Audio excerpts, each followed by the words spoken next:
Ćao ljudi, ovdje Marek i dobrodošli u novu epizodu srpskog klipa, pošto je danas ponedeljak. Prošla je ponoć, tako da faktički jeste ponedeljak. Što ovim hoću da kažem? Pa pošto sam se na glavnom kanalu vratio na stari raspored, mogo bi i ovdje.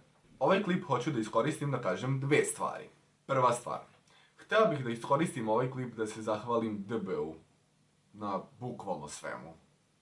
Da, to je to što se tiče prve stvari. Druga stvar, pošto sam ja ovdje u domu bukvalno okružen ljudima iz EXIU, ima nas nekih 10-12 i svi studiramo na istom fakultetu, svi studiramo muziku, to je super. Dosta njih izrazilo želju da snima sa mnom tako neke klipove, skečeve. To ne znači da će baš svaki ponedeljak biti neki skeč, ali bit će svačega, pošto sad dosta ima vremena. To je u stvari jako dobra stvar što se tiče faksa, pošto po prvi put u životu imate jako puno slobodnog vremena koje možete jako dobro da iskoristite.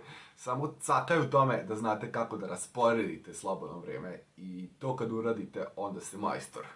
Da, i htio sam da kažem još jednu malu stvar, pošto sam noćas snimao na faksu, snimao za klavirom, cover od Arctic Monkey za pesma The View from the Afternoon, kao neki jazz cover.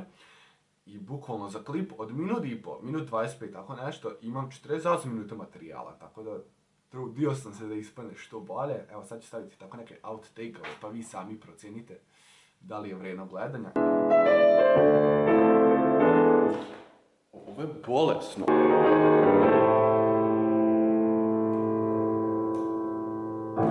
Pedal.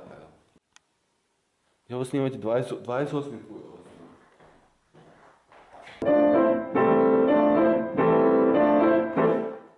Zašto je ovo toliko teško da se zapamti? I da, u stvari, evo, note, evo, ovo sam, znači, ovih par takta, ima ovaj ritam, taj pevač, šta radi, ja to ne razumem, znači, par taktova, ja sam krv propljuo da to i tamo isharmoniše, znači 4 akorda samo koristio, ja sam krv propljuo da ovaj ritam rastumačim, da to dobro navežemo u prstima.